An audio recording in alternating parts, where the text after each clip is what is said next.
I stood at LAX Terminal 4 at 6:15 a.m., watching my husband's rideshare disappear into morning traffic. Something shattered inside me, not my heart that had cracked weeks ago, but my last bit of trust. 2 hours later, I was in first class on Southwest Flight 347 to Las Vegas. My husband scrambling for a standby ticket in the back of the plane. He had no idea I knew about the affair, until he saw me sipping champagne while he waited in the boarding line. Composed, strategic, and completely done with his games. Dangsher Part 1, The Morning Deception. That morning felt different from the moment I woke up in our Manhattan Beach apartment. Jake rushed around juggling his phone and coffee tumbler. His movements seemed more frantic than usual, more secretive. Big client meeting in San Diego today. He said, not meeting my eyes. The Martinez Group wants to see our new fitness app prototype. I'd heard him mention Martinez before, but something felt off about his tone. I asked if he could drop me at LAX first. The gaming industry expo started tomorrow, but I wanted to arrive early and prepare. He claimed he was running too late. Friday morning traffic would be impossible, he said. I nodded, like I always did. Like I had for months when his excuses started piling up. What I didn't know then, there was no San Diego meeting. No Martinez Group presentation. Only Amanda Stevens, his UX designer from Portland, who'd been messaging him at all hours. We kissed goodbye at the door. It tasted like coffee and lies. I was heading to Las Vegas for the International Gaming Technology Expo, my chance to expand Digital Dreams Gaming Studio beyond California's saturated market. 7 years building this company from nothing, and finally national recognition was within reach. Dabars Part 2, The Discovery. At LAX, I grabbed an overpriced latte and settled into the crowded departure lounge. The pre-vacation energy buzzed around me, but I felt oddly calm. I opened my airline app to check boarding details. Economy seat 23C. 2-hour flight ahead. Then I saw it, family booking confirmed. My blood froze. Second ticket purchased under our shared account. Same flight, same departure time. Jake's name, seat 31B. My hands shook as I opened our shared credit card account. The evidence was all there, glowing on my phone screen. Hotel reservation at the Bellagio for J. Wilson and A. Stevens. Spa couples package for 2. VIP pool cabana rental, dinner reservations at Le Cirque. Even charges for romantic suite upgrade and champagne service. My husband had planned an elaborate romantic Vegas getaway. During my most important business conference, the betrayal cut deeper than I'd imagined possible. Not just the affair, but the calculated deception. Using our money to romance another woman while I worked 16-hour days building our future. I sat there for 15 minutes, letting the reality sink in. Travelers flowed around me, heading to their destinations, their lives intact. Mine was crumbling, but maybe that meant I could rebuild it stronger. Chakar, Part 3, The Strategic Response. I called Maria Rodriguez, my former boss, who'd taken this route weekly for the past 2 years. Maria, it's Emma. I need a huge favor. Hey girl, what's wrong? You sound stressed. Long story. Do you have any connections with Southwest customer service? I need to upgrade my ticket. Today. Maria didn't ask questions. 30 minutes later, my phone rang. First class seat 3A, all set. Used my frequent flyer miles. Thank you, I whispered. I owe you big time. Emma. Whatever's happening, remember you're a badass entrepreneur. Don't let anyone dim your light. She was absolutely right. This wasn't about luxury. This was about positioning. Jake would have to walk past me during boarding, see me in first class while he shuffled to economy. I wanted him to see me. Confident. Unbothered. Thriving without him. I texted him, safe travels to San Diego. Hope the Martinez presentation goes amazingly. Kill it today. The irony tasted bitter in my mouth. He responded immediately. Thanks, babe. Miss you already. Love you tons. Such easy lies. How long had he been this skilled at deception? Nesker's Part 4, the reveal. Boarding time arrived. I settled into my first-class seat with a perfect view of the boarding line. Priority passengers boarded first, then general boarding groups. I watched the stream of travelers waiting. Then I saw him. Jake walked down the jet bridge, relaxed and confident, AirPods in his ears. Probably listening to Amanda's voice messages about their romantic plans, until our eyes met through the cabin divider. His carry-on bag slipped from his shoulder. His face went completely white. Emma! His voice cracked above the boarding announcements. What are you doing here? I smiled serenely. Last-minute upgrade. Maria hooked me up with her miles. He stood frozen in the aisle, blocking other passengers behind him. But what happened to San Diego? The Martinez presentation. He fumbled with his words, panic creeping into his voice. The client. They had to reschedule. Emergency situation in Vegas instead. Total last-minute pivot. How incredibly convenient, I said, my smile never wavering. What are the odds we'd end up on the same flight? His jaw worked silently as other passengers pushed past him. Maybe we can grab dinner while we're both in town, I continued. Make the best of this amazing coincidence. He managed a weak nod before stumbling toward economy 28 rows back. The power dynamic had completely shifted. I was no longer the trusting wife. I was the one holding all the cards. The Vordel's Part 5, the game continues. The plane lifted off from LAX and I watched Los Angeles shrink beneath us. An hour into the flight, I decided to make my next move. I walked to the restroom, deliberately taking the route through economy past Jake's seat. He looked up nervously as I approached, removing his earbuds. How's the Martinez account situation developing? I asked casually, stopping beside his row. Other passengers glanced up at us, this seemingly normal married couple making conversation. It's really complex, he muttered, unable to meet my eyes. I completely understand, I said. The gaming industry's brutal that way. One wrong decision, one moment of poor judgment, and everything you've worked for just disappears. His knuckles went white as he gripped his armrest. Trust and reputation are everything in our field, wouldn't you agree? He swallowed hard. Yeah, absolutely crucial.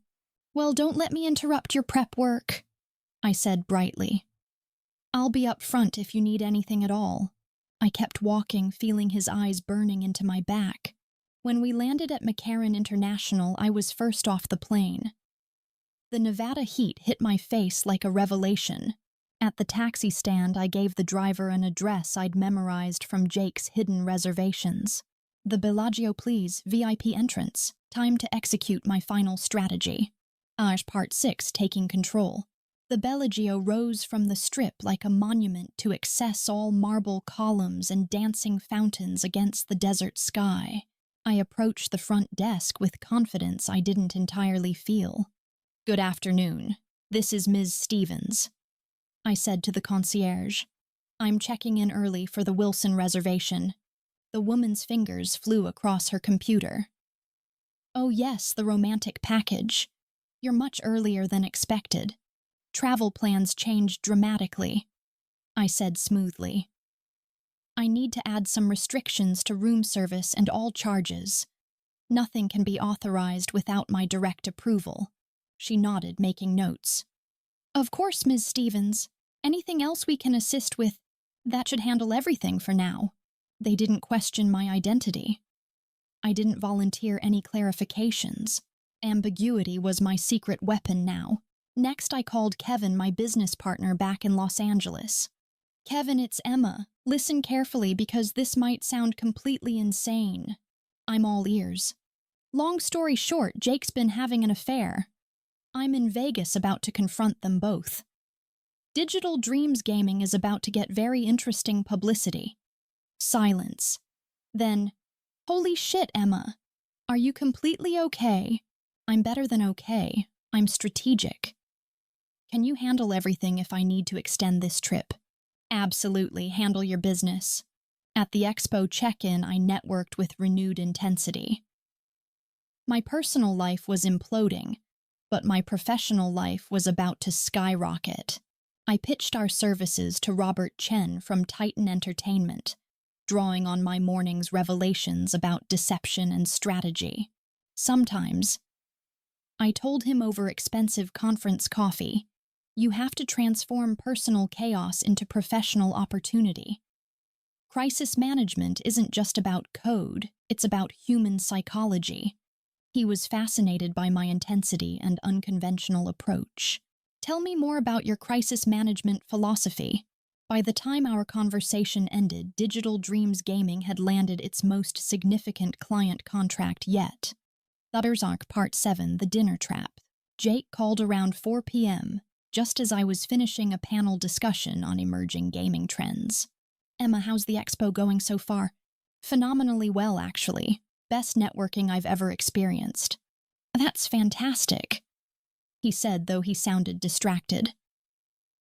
Listen, the Martinez meeting wrapped up earlier than expected. Want to grab dinner tonight? Perfect. I'd absolutely love that, I said. Let's meet at Le Cirque at the Bellagio.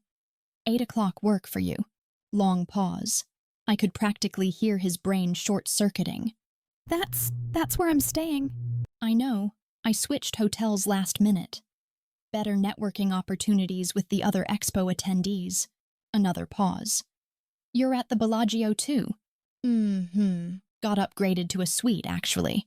Amazing what loyalty points and industry connections can accomplish. I let that sink in before adding, oh, and I might bring some people from the conference. Hope that's not a problem. There are some potential investors I'd love you to meet. His voice cracked slightly. Of course not. The more the merrier. I smiled at the phone. His romantic dinner with Amanda had just become a business networking event with his wife, and she was already checked into his hotel. See you at 8, honey. I hung up and immediately called Amanda's number, which I'd found in Jake's poorly hidden contact list. Amanda Stevens, this is Emma Wilson. I think we should have a conversation. Yar. Part 8, The Confrontation. At 7:45, I positioned myself at the casino bar, with a perfect view of Le Cirque's entrance. Amanda arrived first, exactly as I'd predicted. She looked nervous, constantly checking her phone and adjusting her dress. I approached her table with purpose. Amanda, I'm Emma Wilson, Jake's wife. Her wine glass nearly slipped from her fingers. He told me you were divorced, going through a really messy separation. Fascinating, I said, sitting down uninvited. He told me this trip was for the Martinez Group presentation. Funny how stories change depending on the audience. I placed my phone on the table, open to screenshots of their hotel reservation, the spa appointments, the champagne service. He also said this romantic getaway was strictly business. Amanda studied the evidence, her face cycling through confusion, realization, and complete horror. Oh my God, she whispered.